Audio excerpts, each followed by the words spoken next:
Hey John, what you got there? Oh, these are just my maps for Blood Dawn. The Blood Dawn risk game that currently developing.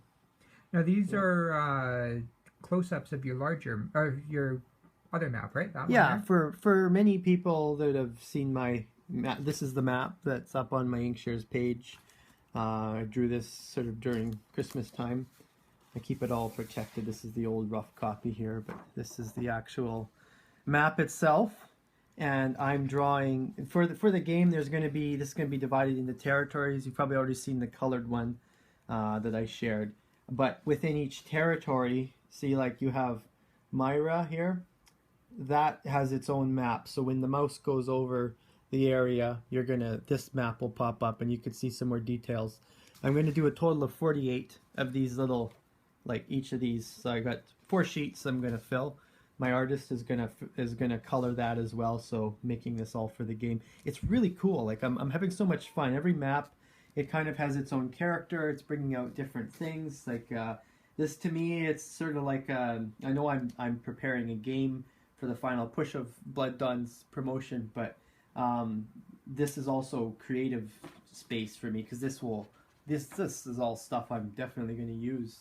Are you learning anything about your world from drawing the Oh, maps? yeah, for sure. I mean, I did all these little things, like look at Upspear. I mean, all Upspear was just a little space with some places in it, and now look at all of the roads and the river and all these little cities. Like I didn't know about any of that before. I mean, I kind of had a sense of the flavor of what Upspear is, so the cultural um, diversity there, and what it's kind of like a country, old country settlement.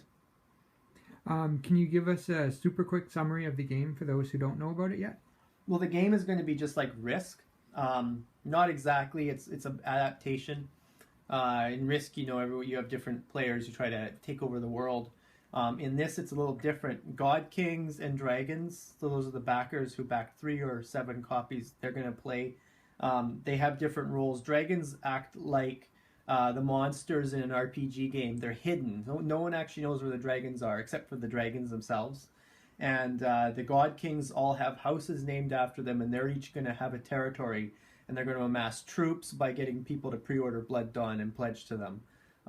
So there's going to be like a war, an invasion, and people are actually trying to capture the dragons. That's the goal of the game. So Right. so Sounds there's exciting. a lot of the rules are actually not that complicated, but we're still ironing them out. This is in development. It's going to be a couple weeks or so while we put it together, and then that'll be active for the final countdown to the end of Blood Dawn's funding. All right. So if people want to find out more about Blood Dawn, like if they stumble on this on YouTube, they just go to inkshares.com, right? Inkshares.com and just type in Blood Dawn. It should come up. Blood Dawn John Robin. You'll for sure get it. If you Google Blood Dawn John Robin, the first thing that should come up is my Inkshares page. All right. Let me take one last close-up look at your map before we shut it down. Sure. So that's the big one. This is what these are all done. And then this is I'm still working on some. this is what I just finished the Fens of Lyric here. And I'll probably move on to Garen's Firth next. So Awesome. I will leave you to your work. all right. Thank you.